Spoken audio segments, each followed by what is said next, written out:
I immediately knew that this was something different and special. This Jeep had never been restored. This was a complete time capsule. It sort of existed in some parallel universe. So 1962, CJ5 Universal, as they call it.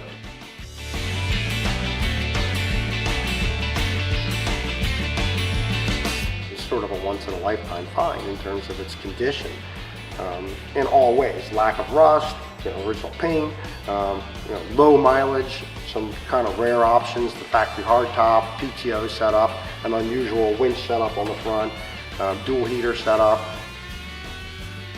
Always kept it inside and never saw sun of any consequence. The paint, the interior, there's nothing faded on it. All the rubber on the Jeep is original.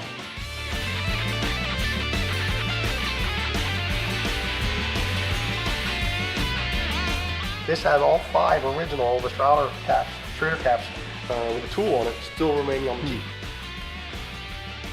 We did dual heaters, and this setup on the front here is customized with the push bar and the dual spool winch, which is controllable from the front of the Jeep or inside. And the best we can figure is he had a snowblower setup on the front of this Jeep, and that's why he wanted the 2 heaters.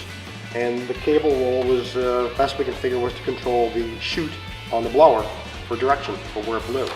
And so obviously he didn't put a lot of miles on it, 12,230 miles, and it was stickered, as you can see on the windshield. The last time that he put it on the road was 94.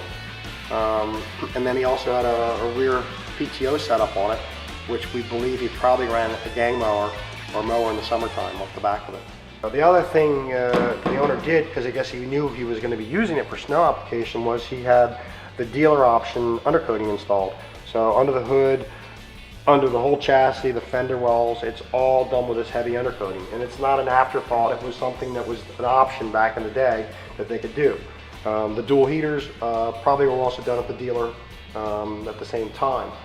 And so you can see everything in the engine compartment is as it was original to this owner.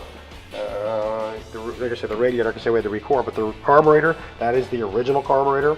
We just rebuilt it. In the case of the fuel pump, I had an NOS AC fuel pump that we put on it.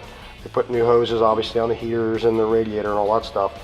But everything else in here is factory untouched.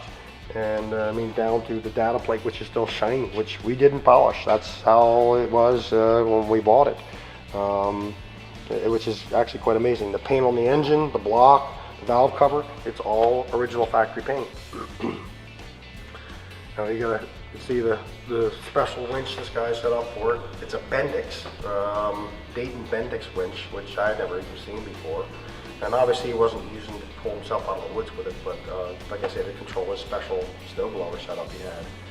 So, but yeah, those are the upgrade lockout hubs. They offered the Warns and they offered these also, and yeah, the power lock hubs, which were one level above even the Warn winch. I mean the Warn lockout. So original mirror, original arm.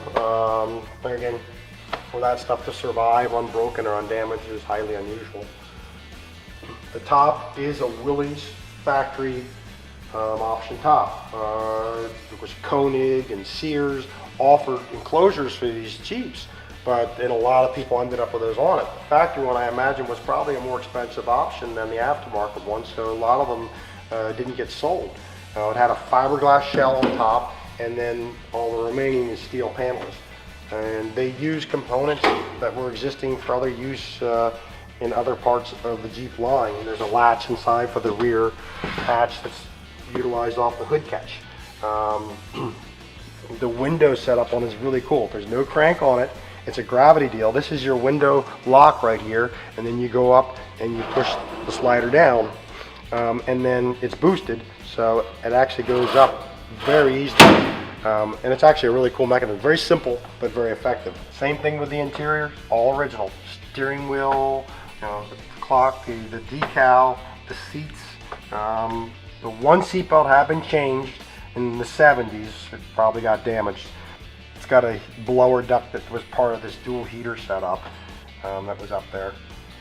But I mean, the wiper motors, the strap on the windshield, the rear view mirror, it's all, you know, as left the factory. The story behind the find was we were on a parts purchase going down to West Virginia from a widow, and she was literally in the back hills of West Virginia, near the Shenandoah National Forest, and actually a part of the country I've been in as a kid doing rock climbing. Anyway, so we went down with my truck and my trailer to buy a good volume of parts. Most of them ended up being used, but there was some interesting stuff there. But in the process, we were going through the buildings, and she had one big building where at one time there was 20 some Jeeps stored. You know, we were moving stuff around. I saw this Jeep when we first came into this one building, and I actually didn't pay a lot of attention to it. But so as the day went on and we got basically the trailers loaded and everything else, I was like, well, let me just go look at this Jeep. There was a little bit of corrosion where the braces are at the back, so somebody did a very crude repair back here, which we tend to at least get some paint back on before it gets sold. The Town and Country, I first looked at that tag and thought it was like a used car lot, little plastic stick-on. The reality is that was the authorized Jeep dealer in Harrisonburg, Virginia, that the original owner bought it from in 1962. The taillights have been changed to aftermarket ones. I have now since put back on the correct taillights. This one has the spacer behind it. This one on this side actually is an NOS one I bought on eBay. And but even the reproduction one, I have the original Stimsonite lens put back on it. So, and then this hitch back here, which isn't the standard drawbar hitch you would find on the Jeep, was also a custom piece that the owner did at the same time as the front custom work for a setup, like I say, which I believe was probably for a gang mower. You had the drag points back here in the PTO shaft. That one probably, I guess, they do a mower. But the stencils, the chain covers, I mean, it's all completely original. But, I mean, there again, there's barely scratches, there's no dents. The floor is as straight as a day is long.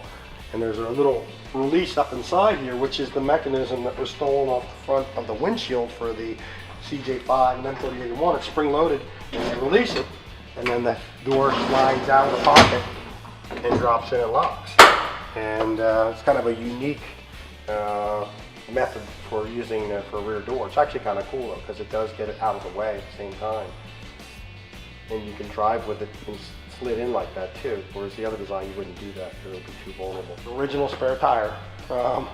You don't see Jeeps with original tires for one, which in this case all 5 are original, but this one literally still has the tips on it. And there again, there's no cracks or checks, there's no degradation of the rubber.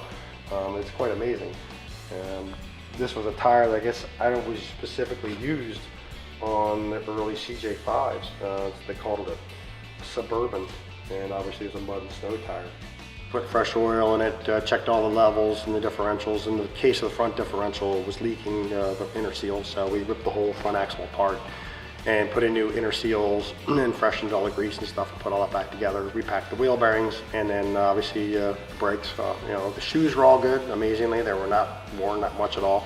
New cylinders and master cylinder, and let all that out. And then the balance of it was pretty much cleaning it up, just from having sat as long as it did in the barn, and I don't think it had been driven in quite a few years.